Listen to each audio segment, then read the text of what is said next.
ദീനിലെ വിശ്വാസം എങ്ങനെയായിരിക്കണം, കർമ്മം എങ്ങനെയായിരിക്കണം, ഇതെല്ലാം ഇസ്ലാമിക പ്രമാണങ്ങൾ പഠിപ്പിച്ചതാണ്. ആ പ്രമാണങ്ങളുടെ അധ്യാപനത്തിനനുസരിച്ച് ഒരാൾ കർമ്മം ചെയ്യുമ്പോൾ അത് ഇസ്ലാമിക ദൃഷ്ട്യാ അള്ളാഹുവിങ്കിൽ പ്രതിഫലം അർഹിക്കുന്നതാണ്. പ്രമാണങ്ങൾക്ക് വിരുദ്ധമായി ചിലർ അവർക്ക് തോന്നും പോലെ ചില കാര്യങ്ങൾ കൊണ്ടുവരുമ്പോൾ അതിനെയാണ് നമ്മൾ അനാചാരം എന്ന് വിളിക്കുന്നത്.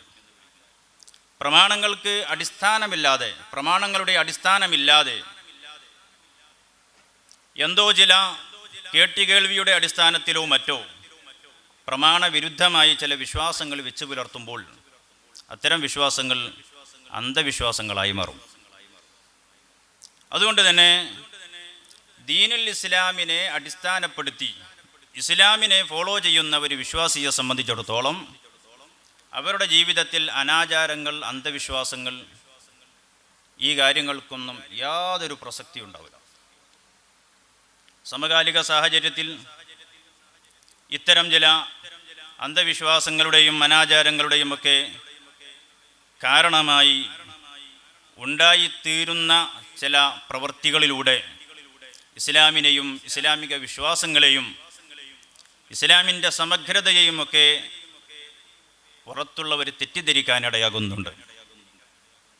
അതുകൊണ്ട് തന്നെ നമ്മൾ ഇസ്ലാമിക വിശ്വാസം എന്താണ്, ഇസ്ലാമിക കർമ്മം എന്താണ് എന്നതിനെ സംബന്ധിച്ച് പഠിക്കേണ്ടതുണ്ട്. നബി സല്ലല്ലാഹു അലൈഹി വസല്ലമ തങ്ങൾക്ക് അല്ലാഹു സുബ്ഹാനഹു വ തആല ആയത്തിറക്കി കൊടുത്തിട്ട് വിശുദ്ധ ഖുർആൻ പറയുകയാണ്, ദീനുൽ ഇസ്ലാമിനെ അള്ളാഹു പൂർത്തീകരിച്ചു തന്നിരിക്കുന്നു. വഅത്മംതു അലൈക്കും നിഅമതി, എൻ്റെ അനുഗ്രഹം നിങ്ങൾക്ക് നാം പൂർത്തീകരിച്ചു തന്നു. വറളീതു ലക്കുമുൽ ഇസ്ലാമ ദീന, ദീനുൽ ഇസ്ലാമിനെ നിങ്ങൾക്ക് മതമായി നിങ്ങൾക്ക് ഞാൻ തൃപ്തിപ്പെട്ടു തന്നിരിക്കുന്നു എന്ന് പറയുന്നത് സർവ്വലോകത്തിൻ്റെയും സൃഷ്ടാവും നിയന്ത്രിതാവും സംവിധായകനുമായ അല്ലാഹു സുബ്ഹാനഹു വ തആലയാണ്. അപ്പോൾ അല്ലാഹു തആല നമുക്ക് സമ്പൂർണ്ണമാക്കി തന്ന, അവൻ സംതൃപ്തിപ്പെട്ടു തന്ന ഈ വിശ്വാസം, അതാണ് അഹ്ലുസുന്ന വൽ ജമാഅത്തിൻ്റെ വിശ്വാസം എന്ന് പറയുന്നത്. ബഹുമാനപ്പെട്ട ഇബ്നു കസീർ ഈ ആയത്തിനെ വിശദീകരിച്ചുകൊണ്ട് അദ്ദേഹം പറയുന്നുണ്ട്, ഹാദിഹി അക്ബറു നിഅമില്ലാഹി അസ്സ വജല്ല അലാ ഹാദിഹിൽ ഉമ്മ, ഈ സമൂഹത്തിന് അല്ലാഹു തആല നൽകിയ ഏറ്റവും വലിയ അനുഗ്രഹമാണ് നമ്മുടെ ദീൻ അല്ലാഹു തആല നമുക്ക് പൂർത്തീകരിച്ചു തന്നു എന്നത്. യഹൂദികൾ ഈ ആയത്തിറങ്ങിയപ്പോൾ അവർ ആഗ്രഹിച്ചു പോയിട്ടുണ്ട്, ഞങ്ങൾക്കായിരുന്നു ഈ ആയത്ത് അവതരിക്കുന്നത് എങ്കിൽ ഞങ്ങളന്ന് വലിയ ആഘോഷം നടത്തുമായിരുന്നു. അത്രമാത്രം സന്തോഷദായകമായ ഒരു ആയത്താണ്, ഒരു ആശയമാണ് ഈ ആയത്തിൻ്റെ ആശയം. അതുകൊണ്ട് തന്നെയാണ് ബഹുമാനപ്പെട്ട ഉമർ ഇബ്നുൽ ഖത്താബ് റളിയല്ലാഹു അൻഹു പറഞ്ഞത്, നഹ്നു ഖൗമുൻ അഅസ്സനല്ലാഹു ബിൽ ഇസ്ലാം, ഇസ്ലാം കൊണ്ട് അല്ലാഹു തആല നമുക്ക് അഭിമാനം തന്ന ഒരു സമൂഹമാണ് നമ്മൾ. ഇസ്ലാം കൊണ്ട് അല്ലാഹു തആല നമുക്ക് വലിയ അഭിമാനം തന്നിരിക്കുകയാണ്.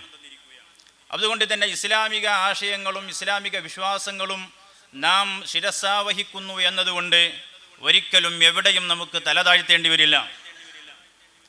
ഏത് ആശയത്തിൻ്റെ മുമ്പിലും ഏത് കാലത്തും ഈ മഹത്തായ ആശയത്തിൻ്റെ വക്താക്കളായി എന്നതുകൊണ്ട് നമുക്ക് തലകുനിക്കേണ്ടി വരില്ല. അത്രമാത്രം പ്രബുദ്ധമായ സമ്പൂർണമായ ആശയമാണ് വിശുദ്ധമായ ദീനുൽ ഇസ്ലാം. അതുകൊണ്ട് തന്നെ അല്ലാഹു തആല ഈ ഉമ്മത്തിന്, സമൂഹത്തിന് നൽകിയ ഏറ്റവും വലിയ അനുഗ്രഹമാണ് അല്ലാഹു തആല നമുക്ക് സമ്പൂർണമായ ഒരു മതം നൽകി എന്നത്. ഫലാ യഹ്താജൂന ഇലാ ദീനി ഗൈരിഹി, അതുകൊണ്ട് തന്നെ സമ്പൂർണമായ ഒരു മതം വിശ്വസിക്കുന്നവരായതുകൊണ്ട് മറ്റൊരു വിശ്വാസത്തിലേക്ക് അവർക്ക് വഴിമാറി സഞ്ചരിക്കേണ്ടി വരില്ല. മറ്റൊരു വിശ്വാസത്തിലേക്കോ ഒരു ആശയത്തിലേക്കോ വഴിമാറിപ്പോകേണ്ടതില്ല. വലാ ഇലാ നബിയ്യിൻ ഗൈരി നബിയിഹിം, നമ്മുടെ നബിയായ മുഹമ്മദുർ റസൂലുള്ളാഹി സ്വല്ലല്ലാഹു അലൈഹി വസല്ലം തങ്ങൾ മുഴുവൻ ആശയങ്ങളും പൂർത്തീകരിച്ച് നമുക്ക് വിശദീകരിച്ച് തന്നതുകൊണ്ട് ഇനി മറ്റൊരു നബിയെ നമ്മൾ അന്വേഷിക്കേണ്ടതില്ല, അതിൻ്റെ ഒരു ആവശ്യമേ ഇല്ല. അതുകൊണ്ട് തന്നെ അവസാനത്തെ അന്ത്യപ്രവാചകർ വലിഹാദാ ജഅലഹുല്ലാഹു ഖാതിമിൽ അംബിയാഇ വബഅസഹു ഇലൽ ഇൻസി വൽ ജിന്നി ഫലാ ഹലാല ഇല്ലാ മാ അഹല്ലല്ലാഹു ലഹു. അള്ളാഹുവിൻ്റെ റസൂൽ സല്ലല്ലാഹു അലൈഹി വസല്ലം തങ്ങൾ അമ്പിയാക്കളുടെ പരമ്പരയ്ക്ക് അന്ത്യം കുറിച്ചു വന്നു. ഇനി വേറെ ഒരു നബിയുടെ ആവശ്യമില്ല. അതുകൊണ്ട് തന്നെ നബി സല്ലല്ലാഹു അലൈഹി വസല്ലം തങ്ങൾ പഠിപ്പിച്ചത് എന്തോ അതാണ്. ഹലാലായി പഠിപ്പിച്ച കാര്യങ്ങളൊക്കെ ഹലാലും ഹറാമായി പഠിപ്പിച്ച കാര്യങ്ങളൊക്കെ ഹറാമുമാണ്. റസൂലുള്ളാഹി സ്വല്ലല്ലാഹു അലൈഹി വസല്ലം തങ്ങൾ ഹറാമായി പഠിപ്പിച്ച ഒരു കാര്യം പിൽക്കാലത്ത് കുറച്ച് ആളുകൾ വന്നാൽ അവർക്കത് ഹലാലാകും അനുവദനീയമാകും എന്ന ഒരു മിഥ്യാധാരണ ഒരിക്കലും ഉണ്ടാകാൻ പാടില്ല എന്ന് പരിശുദ്ധ ഖുർആനിലെ ഈ ആയത്ത് പഠിപ്പിക്കുന്നു എന്നാണ് ഇബ്നു കസീർ പറയുന്നത്. അപ്പം അതുകൊണ്ട് തന്നെ അടിസ്ഥാനപരമായി നമ്മൾ മനസ്സിലാക്കേണ്ട പ്രധാനപ്പെട്ട ഒരു കാര്യം അള്ളാഹുവിൻ്റെ ദീന് സമ്പൂർണ്ണമാണ് എന്നതാണ്. ആ ദീനിലില്ലാത്ത ഒരു കാര്യത്തെ അടിസ്ഥാനപരമായി ദീനിൽ ഇല്ലാത്ത ഒരു കാര്യം അതിനെ പിന്നീട് ഒരാൾ സ്വന്തം താല്പര്യങ്ങൾക്ക് വേണ്ടി കൊണ്ടുവന്നാൽ മൻ അഹദസ ഫീ അംരിനാ ഹാദാ മാ ലൈസ മിൻഹു ഫഹുവ റദ്ദുൻ. നബി സല്ലല്ലാഹു അലൈഹി വസല്ലം തങ്ങൾ പറയാം, അള്ളാഹുവിൻ്റെ ദീനിൽ ഇല്ലാത്ത ഒരു കാര്യത്തെ, അടിസ്ഥാനപരമായി ദീനിൽ ഇല്ലാത്ത ഒരു കാര്യത്തെ ഒരാൾ സ്വന്തം താല്പര്യത്തിന് വേണ്ടി അങ്ങനെ ഒരു ആശയം പുതുതായി നെയ്തെടുത്ത് കൊണ്ടുവന്നാൽ ഫഹുവ റദ്ദുൻ, അത് നമുക്ക് സ്വീകാര്യോഗ്യമല്ല, അത് തള്ളപ്പെടേണ്ടതാണ്. ഈ ഹദീസ് വിശദീകരിക്കുമ്പോൾ ചില കാര്യങ്ങൾ അടിസ്ഥാനപരമായി നമ്മൾ മനസ്സിലാക്കേണ്ടതുണ്ട്. എന്താണത്?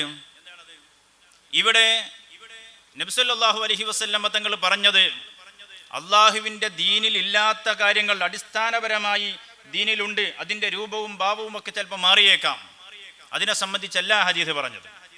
മറിച്ച് അടിസ്ഥാനപരമായി ദീനുൽ ഇസ്ലാമിൽ ഇല്ലാത്ത ആശയങ്ങൾ, അത്തരം ആശയങ്ങൾ കൊണ്ടുവന്നാൽ അത് തള്ളണം.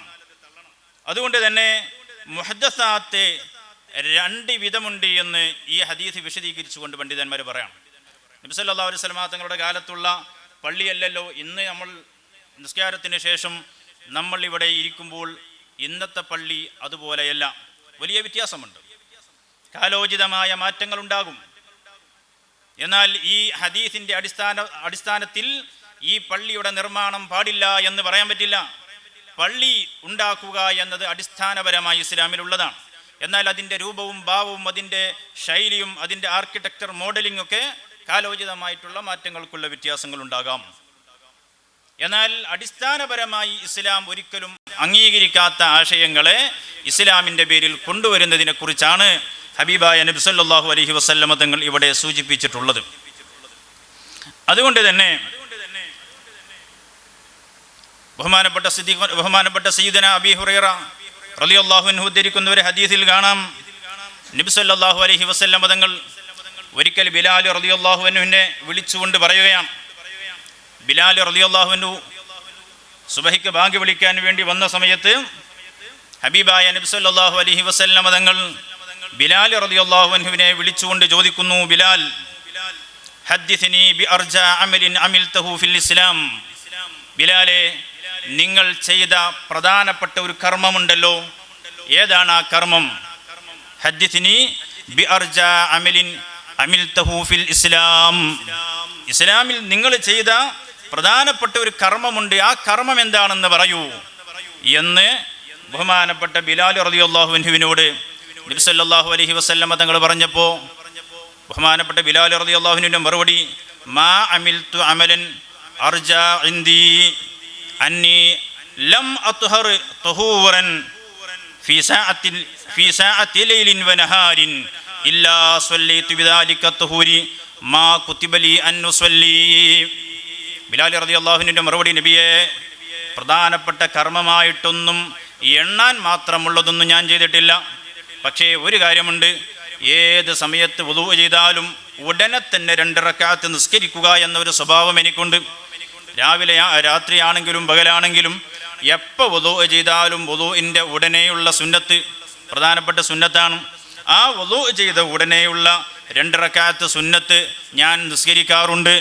അതല്ലാത്ത ഒരു കർമ്മം ചെയ്തതായി എനിക്ക് ഓർമ്മയില്ല നബിയേ. ബഹുമാനപ്പെട്ട ബിലാൽ റളിയല്ലാഹു അൻഹുവിന്റെ മറുപടിയാണ്.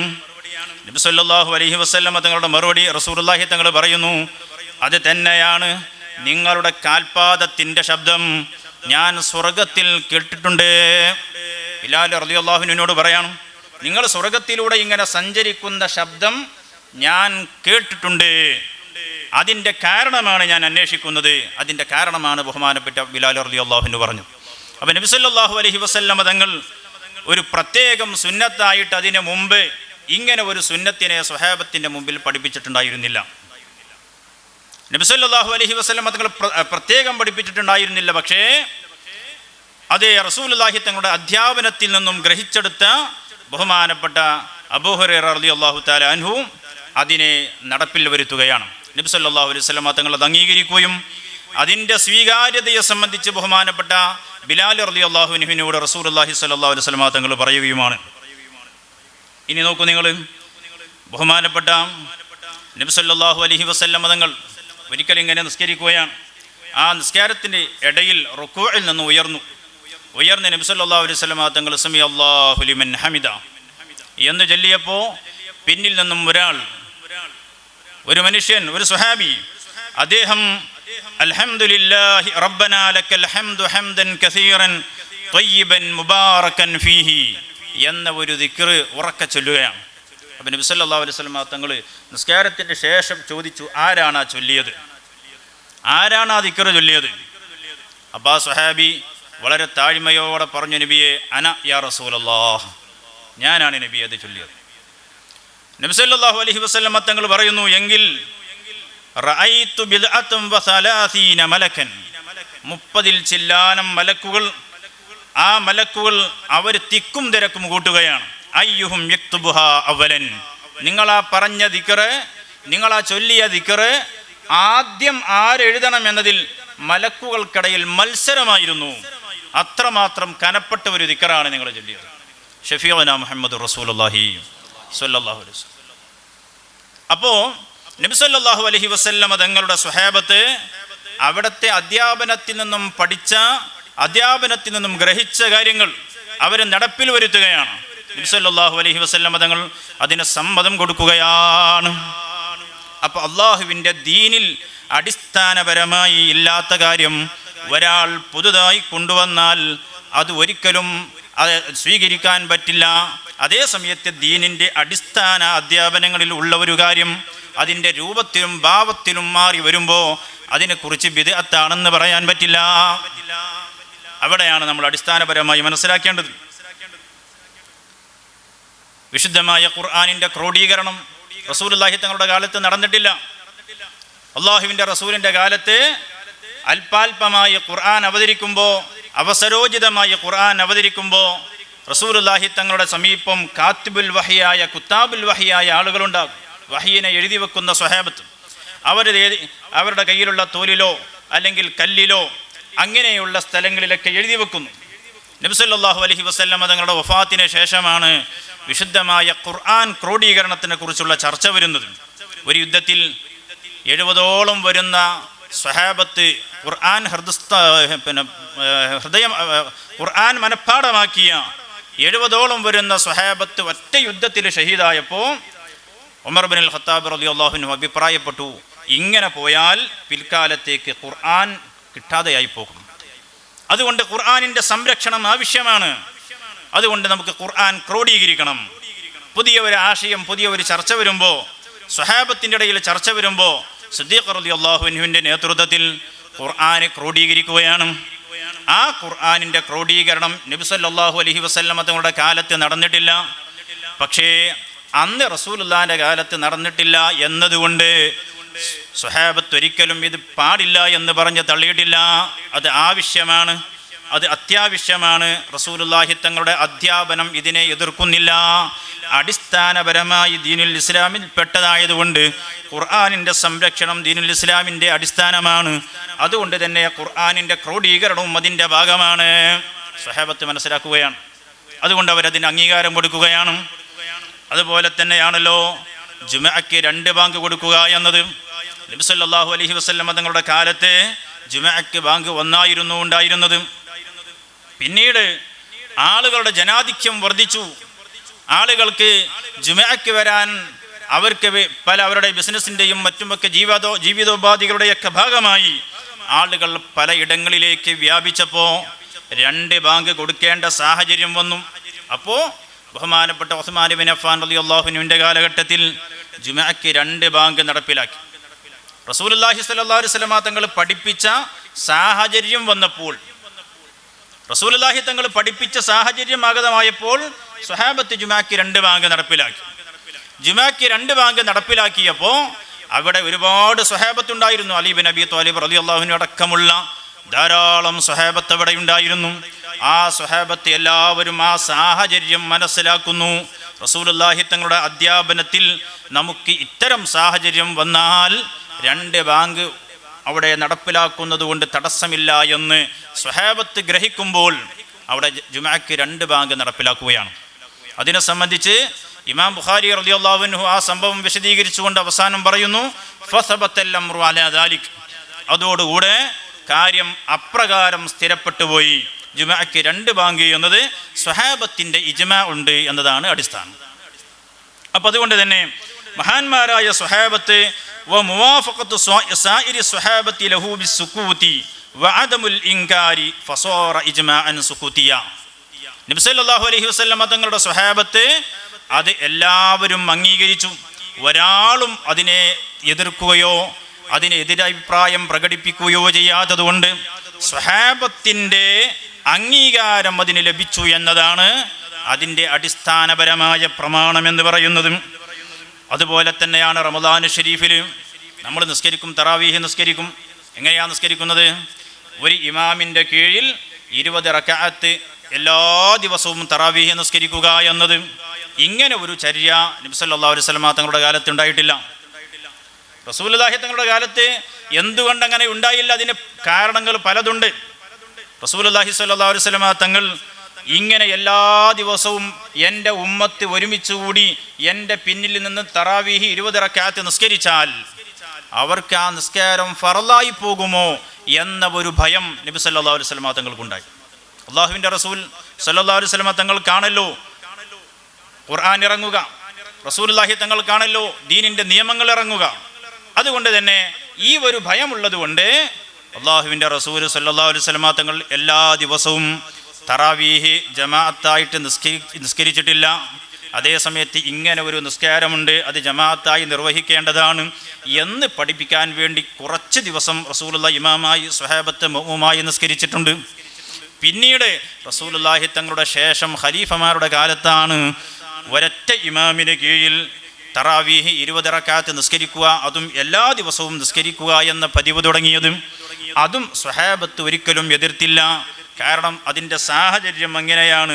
സാഹചര്യം അത് അനുകൂലമായ സാഹചര്യമാണ്, റസൂലുള്ളാഹി തങ്ങൾ പഠിപ്പിച്ച സാഹചര്യമാണ് എന്ന് മനസ്സിലാക്കിയപ്പോൾ സ്വഹാബത്ത് അതിനെ അംഗീകരിച്ചു. എന്നാൽ ഇതിനെ എതിർക്കുന്നവരാണ് യഥാർത്ഥത്തിൽ അനാചാരം കൊണ്ടുവരുന്നവർ, പുത്തൻവാദം പറയുന്നവർ. എന്നാൽ ദീനുൽ ഇസ്ലാമിൽ ഈ വിഷയത്തിൽ തർക്കമില്ല. സ്വഹാബത്ത് ആമിനു കമാ ആമനന്നാസ്, സ്വഹാബത്ത് എങ്ങനെയാണോ ദീന് മനസ്സിലാക്കിയത്, എങ്ങനെയാണോ സഹാബത്ത് ദീന് മനസ്സിലാക്കിയത്, അങ്ങനെയാണ് നിങ്ങളും ദീന് മനസ്സിലാക്കേണ്ടത് എന്ന് പരിശുദ്ധ ഖുർആൻ പറയുകയാണ്. അതുകൊണ്ട് തന്നെ അത്തരം സ്വഹാബത്തിൻ്റെ പാരമ്പര്യമില്ലാത്ത, ദീനുൽ ഇസ്ലാമിൻ്റെ അടിസ്ഥാന പ്രമാണങ്ങളുടെ അടിത്തറയില്ലാത്ത കാര്യങ്ങളൊക്കെ ബിദ്അത്തായിരിക്കും. അത്തരം കാര്യങ്ങൾ ദീനുൽ ഇസ്ലാമിൻ്റെ അടിസ്ഥാനത്തിൽ ഇല്ലാതെ, പ്രാമാണികമായ പിൻബലമില്ലാതെ പുതുതായി കൊണ്ടുവരുന്ന പല കാര്യങ്ങളുണ്ടാകും. ഉദാഹരണത്തിന് അറബിയല്ലാത്ത ഭാഷയിൽ ഖുത്ബ നിർവഹിക്കുക. റസൂലുള്ളാഹി തങ്ങളുടെ കാലത്ത് അങ്ങനെ ഒരു ഖുത്ബ നിർവഹണം ഉണ്ടായിട്ടില്ല. സ്വഹാബത്ത് വിവിധ രാജ്യങ്ങളിലേക്ക് കയറി ചെന്നപ്പോൾ അവിടങ്ങളിലൊക്കെ സ്വഹാബത്ത് നിർവഹിച്ചത് അറബിയിൽ മാത്രമായിരുന്നു. ആ അറബിയല്ലാത്ത ഭാഷയിൽ ഖുത്ബ നിർവഹിക്കുക എന്നത് ഇസ്ലാം അംഗീകരിക്കാത്ത അനാചാരമാണ്. സ്വഹാബത്തിൻ്റെ പാരമ്പര്യം അതിനില്ല. എന്നാൽ താബികളുടെ പാരമ്പര്യമില്ല. മുസ്ലിം ലോകത്ത് ഒരാളുടെയും പാരമ്പര്യമില്ലാത്ത അനാചാരങ്ങളാണ്, അതേ വിശ്വാസത്തിൽ അന്ധവിശ്വാസങ്ങളാണ്. ഖുത്ബ അനറബിയിൽ ഓതുക അത് ശരിയാണെന്ന വിശ്വാസം, അത് അനറബിയിൽ നിർവഹിക്കൽ അനാചാരമാണ്. നബി സല്ലല്ലാഹു അലൈഹി വസല്ലം തങ്ങൾ പഠിപ്പിച്ചതും സല്ലു കമാ റഅയ്തുമൂനി ഉസല്ലി, എന്നെ എങ്ങനെയാണോ നിങ്ങൾ നിസ്കരിക്കുന്നതായി കണ്ടത് അപ്രകാരമാണ് നിങ്ങൾ നിസ്കരിക്കേണ്ടത്. നബി സല്ലല്ലാഹു അലൈഹി വസല്ലം തങ്ങൾ അറബി ഭാഷയിലാണ് ഖുത്ബയോദിയത്, അറബി ഭാഷയിലാണ് അവിടുന്ന് നിസ്കരിച്ചത്. അപ്രകാരം തന്നെയാ നമ്മൾ നിസ്കരിക്കേണ്ടത്. അതിന് പകരം വേറെ ഒരു ഭാഷയിൽ ഖുത്ബയോദി നിസ്കരിച്ചാൽ അത് റസൂലുള്ളാഹിന്റെ ചര്യ പിൻപറ്റലല്ല, അത് പുത്തൻവാദമാണ്, അത് ദീനുൽ ഇസ്ലാമിൽ കടത്തിക്കൂട്ടിയതാണ്. അതുകൊണ്ട് തന്നെ അനറബിയിലുള്ള ഖുത്ബ ഒരു ഇമാമും ഒരു പണ്ഡിതനും അംഗീകരിച്ചതല്ല. ഇനി മറ്റൊരു കാര്യം നോക്കാം നമുക്ക്. മഹാന്മാരായ അള്ളാഹുവിൻ്റെ ഔലിയാക്കളെ സിയാറത്ത് ചെയ്യുക അത് ഏറ്റവും പുണ്യമായ ഒരു കാര്യമാണ്. അള്ളാഹുവിൻ്റെ ഔലിയാക്കൾ, അള്ളാഹുവിൻ്റെ അമ്പിയാക്കൾ, ആ മഹാന്മാരിലൂടെ അള്ളാഹു തആല പല കാര്യങ്ങളും ലോകത്ത് നടത്തുന്നുണ്ട്. അവരിലൂടെ ധാരാളം സഹായങ്ങൾ നമുക്ക് ലഭിക്കുന്നുണ്ട്. അള്ളാഹു തആലയാണ് എല്ലാം ചെയ്യുന്നവൻ, എല്ലാം സൃഷ്ടിക്കുന്നവൻ അള്ളാഹു തആലയാണ്. രോഗം വന്നാൽ അത് സുഖപ്പെടുത്തുന്നവൻ, ഷിഫാഇനെ പടക്കുന്നവൻ അള്ളാഹു തആലയാണ്. എന്നാൽ ആ ഷിഫാ കിട്ടാനുള്ള കാരണമുണ്ട്. അതാണ് നമ്മൾ ഡോക്ടറെ സമീപിക്കുക, അതാണ് നമ്മൾ ചികിത്സ മരുന്ന് കുടിക്കുക, ഇതൊക്കെ അതിനുള്ള കാരണമാണ്. അതുപോലെ അള്ളാഹുവിൽ നിന്നും ഷിഫാ കിട്ടാനുള്ള കാരണമാണ് അള്ളാഹുവിൻ്റെ മഹാന്മാരെ സമീപിക്കുക. അപ്പം അള്ളാഹുവിൻ്റെ ഔലിയാക്കളെ സിയാറത്ത് ചെയ്യുക അത് ഏറ്റവും പ്രധാനപ്പെട്ട ഒരു സുന്നത്താണ്. എന്നാൽ ചില സ്ഥലങ്ങളിൽ നിങ്ങളൊക്കെ ശ്രദ്ധിച്ചിട്ടുണ്ടാവും, ചില സ്ഥലങ്ങളിൽ ഔലിയാക്കളുടെ നേർച്ചയുടെ പേരിൽ ഉറൂസിൻ്റെ പേരിൽ അവിടെ നടത്തുന്ന ചില പൂരങ്ങളെക്കുറിച്ച് പലപ്പോഴും വാർത്തകൾ വരാറുണ്ട്. ഉറൂസിൻ്റെ പേരിൽ അല്ലെങ്കിൽ നേർച്ച എന്ന പേരിൽ ആനയും മറ്റുമൊക്കെ വന്ന് ആനയ്ക്കിടക്ക് ഭ്രാന്തിളകി ആളുകളെ ചവിട്ടിക്കൊന്ന് അങ്ങനെ ഒരുപാട് അനർത്ഥങ്ങൾ ഉണ്ടാക്കുന്ന, ഇസ്ലാമിക ആശയങ്ങളോട് ഒരിക്കലും പൊരുത്തപ്പെട്ടു പോകാത്ത, സ്ത്രീകളും പുരുഷന്മാരൊക്കെ കൂടിക്കലർന്ന് ഡാൻസ് ചെയ്ത് അങ്ങനെ ഇസ്ലാമിക സംസ്കാരത്തോട് പൂർണ്ണമായും എതിര് നിൽക്കുന്ന പല കാര്യങ്ങളും നടന്നുകൊണ്ടിരിക്കുന്ന പല പൂരങ്ങളും നേർച്ച എന്ന പേരിൽ പലപ്പോഴും ഉണ്ടാകാറുണ്ട്. നേർച്ച അള്ളാഹുവിൻ്റെ ഔലിയാക്കളുടെ പേരിൽ അവരുടെ ഉറൂസ് കഴിക്കുകയും അവർ വഫാത്തായ ആ വർഷം തികയുമ്പോൾ, വാർഷികം തികയുമ്പോൾ അവരുടെ സംബന്ധിച്ചുള്ള മദ്ഹ് പറയുകയും അവരുടെ ഓർമ്മ പുതുക്കുകയും ഔലിയാക്കളെ സ്മരിക്കുകയും അവരുടെ പേരിൽ ഭക്ഷണം കൊടുക്കുകയും പാവങ്ങളെ സഹായിക്കുകയൊക്കെ ചെയ്യുന്ന കാര്യം അത് ഇസ്ലാം അംഗീകരിച്ചതാണ്. എന്നാൽ അതിൻ്റെ പേരിൽ സ്ത്രീകളും പുരുഷന്മാരൊക്കെ കൂടിക്കലർന്ന് ഇസ്ലാമിക സംസ്കാരത്തോട് യോജിക്കാത്ത തരത്തിലുള്ള പൂരങ്ങൾ നടത്തുന്നത് ഒരിക്കലും ശരിയല്ല. ബഹുമാനപ്പെട്ട ഇമാം ഷാദുലി റളിയല്ലാഹു അൻഹു അവിടുന്ന് പറയുകയാണ്, വമാ യൂജദു മിൻ ബറകത്തി സിയാറത്തി ഖുബൂരി സ്വാലിഹീന വൽ അഖിയാരി അംറുൻ മുജറബൻ. അള്ളാഹുവിൻ്റെ ഔലിയാക്കളെ സിയാറത്ത് ചെയ്യുമ്പോൾ, അള്ളാഹുവിൻ്റെ മഹാന്മാരെ സിയാറത്ത് ചെയ്യുമ്പോൾ അവിടെ നിന്ന് ഉള്ള ബറക്കത്ത് സിയാറത്ത് ചെയ്യുന്ന മനുഷ്യർക്ക് ഉണ്ടാകും. അതുകൊണ്ട് അവർക്ക് ഭൗതികവും പാരത്രികവുമായ ഒരുപാട് നേട്ടങ്ങൾ ഉണ്ടാകുമെന്നത് അംറുൻ മുജറബുൻ, അത് തർക്കമില്ലാത്ത കാര്യമാണ്. മുൻതശിറുൻ മഅലൂമുൻ ഫിൽ അഖ്താരി ഗർബൻ വശർഖാ. ലോകവൊട്ടാകെ, ലോകത്തിൻ്റെ കിഴക്ക് പടിഞ്ഞാറ് എന്ന വ്യത്യാസമില്ലാതെ മുസ്ലിം ലോകത്ത് ഒരു തർക്കവുമില്ലാത്ത കാര്യമാണ് അള്ളാഹുവിൻ്റെ ഔലിയാക്കളുടെ അവരുടെ സിയാറത്ത് ചെയ്യുമ്പോൾ, അവരുടെ മക്കാമ്, അവരുടെ ഖബർ സിയാറത്ത് ചെയ്യുമ്പോൾ സിയാറത്ത് ചെയ്യുന്ന മനുഷ്യന് ധാരാളം നേട്ടങ്ങൾ ലഭിക്കുന്നുണ്ട്, അതിൻ്റെ ബറക്കത്ത് ലഭിക്കുന്നുണ്ട് എന്ന വിഷയത്തിൽ ഒരു തർക്കവുമില്ലാത്ത കാര്യമാണ്. അതേ സമയത്ത് ആ ഔലിയാക്കളുടെ നേർച്ച എന്ന പേരിൽ, അവരുടെ ഉറൂസ് എന്ന പേരിൽ ചില ആളുകൾ കാട്ടിക്കൂട്ടുന്ന കാര്യങ്ങൾ, അതിനെ സംബന്ധിച്ച് ഇബ്നു ഹജർ അൽ ഹൈതമി റളിയല്ലാഹു അൻഹുവിനോട് ചോദ്യമുണ്ട്. ചില സ്ത്രീകളും പുരുഷന്മാരൊക്കെ കൂടിക്കലർന്നിട്ടുള്ള നേർച്ച പൂരങ്ങൾ ഉണ്ടാകാറുണ്ടല്ലോ, അത്തരം നേർച്ചകൾ ഒഴിവാക്കേണ്ടതുണ്ടോ? ബഹുമാനപ്പെട്ട ഇബ്നു ഹജർ അൽ ഹൈതമി റളിയല്ലാഹു അൻഹുവിനോട് ചോദ്യം. ഇവിടെ രണ്ട് കാര്യമാണ്. ഒന്ന്, അള്ളാഹുവിൻ്റെ ഔലിയാക്കളുടെ പേരിൽ ഇത്തരം നേർച്ചകളും പൂരങ്ങളൊക്കെ ചിലർ കടത്തിക്കൂട്ടുന്നു, അതിൽ ഇസ്ലാം അതിന് ഉത്തരവാദിയല്ല, അതിന് സുന്നത്ത് ജമാഅത്ത് ഉത്തരവാദിയല്ല. എന്നാൽ അത് ചൂണ്ടിക്കാണിച്ച് ഇതാണ് മഖ്ബറയിൽ നടക്കുന്നത് എന്ന് പറഞ്ഞ് അള്ളാഹുവിൻ്റെ ഔലിയാക്കളുടെ പേരിലുള്ള ഉറൂസിനെ തള്ളിക്കളയുന്ന ചില ആളുകളുണ്ടാവും, പുത്തൻവാദികൾ. ഇതാണ് സുന്നികൾ നടത്തുന്ന നേർച്ചകളും ഉറൂസുകളും എന്ന് പറഞ്ഞ് അതിനെ നിസ്സാരമാക്കാൻ ശ്രമിക്കുന്നവരുണ്ടാകും. ബഹുമാനപ്പെട്ട ഇബ്നു ഹജറുൽ ഹൈതമി റളിയല്ലാഹുവിനോട് ചോദ്യമാണ്, സ്ത്രീകളും അടക്കമുള്ളവർ കൂടിക്കലർന്ന്, സ്ത്രീയും പുരുഷനും കൂടിക്കലർന്ന് ഹറാമുകൾ അതാ പെയ്തിറങ്ങുന്ന ഇത്തരം സ്ഥലങ്ങളിൽ ആ സിയാറത്ത് നമ്മൾ നിരോധിക്കേണ്ടതുണ്ടോ?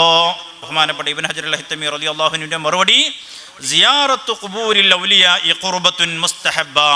അള്ളാഹുവിൻ്റെ ഔലിയാക്കളെ സിയാറത്ത് ചെയ്യുക എന്നത് വളരെ പ്രധാനപ്പെട്ട ഒരു സുന്നത്താണ്. എന്നാൽ വഖദർ റഹലത്തു ഇലൈഹ, സിയാറത്തിന് വേണ്ടി മഹാന്മാരുടെ മഖബറുകൾ തേടി യാത്ര ചെയ്യുക, അതും പ്രധാനപ്പെട്ട ഒരു സുന്നത്താണ്. അള്ളാഹുവിൻ്റെ ഔലിയാക്കളുടെ മഖബറയുള്ള സ്ഥലത്തേക്ക് യാത്ര ചെയ്ത് അവരെ സിയാറത്ത് ചെയ്യുക എന്നത് പ്രധാനപ്പെട്ട സുന്നത്താണ്. എന്നാൽ വമാ അഷാറ ഇലൈഹി സായിലു മിൻ തിൽക്കൽ ബിദ്അതി വൽ മുഹറമാതി, എന്നാൽ ആ മഹാന്മാരുടെ സിയാറത്തിൻ്റെ പേരിൽ അവിടെ നടക്കുന്ന ഹറാമുകൾ, അന്യ സ്ത്രീയും പുരുഷനും കൂടിക്കലരുക, അതുപോലെ മറ്റുള്ള ഹറാമുകൾ അവിടെ നടക്കുന്നുണ്ടെങ്കിൽ അത്തരം ഹറാമുകൾ അത് ഒഴിവാക്കേണ്ടതാണ്. ഫൽ ഖുർബാതു ലാ തുത്റകു ലിമിസ്ലി ദാലിക്, ഇത്തരം കാര്യങ്ങൾ നടക്കുന്നു എന്നതുകൊണ്ട് ഒരിക്കലും സുന്നത്തായ ഒരു ഇബാദത്തിനെ ഒഴിവാക്കാൻ പാടില്ല. അള്ളാഹുവിൻ്റെ ഔലിയാക്കളെ സിയാറത്ത് ചെയ്യുക എന്ന സുന്നത്തിനെ ഏതോ ചില ഹറാമുകൾ അവിടെ ചെയ്യുന്നു എന്നതുകൊണ്ട് അത് ഉപേക്ഷിക്കാൻ പറ്റില്ല. ആ ഹറാമിനെയാണ് അവിടെ നിന്ന് മാറ്റേണ്ടത്.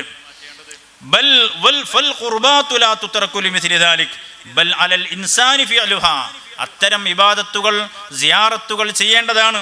അതേ സമയത്ത് ഇത്തരം അനാചാരങ്ങൾ നടക്കുമ്പോൾ അതിനെതിരെ നമ്മൾ ശബ്ദിക്കേണ്ടതുമുണ്ട്. അത്തരം കാര്യങ്ങൾ തടയുകയും അതേ സമയത്ത് സുന്നത്തായ സിയാറത്തുകൾ നമ്മൾ മുന്നോട്ട് കൊണ്ടുപോവുകയും ചെയ്യണം. അപ്പോൾ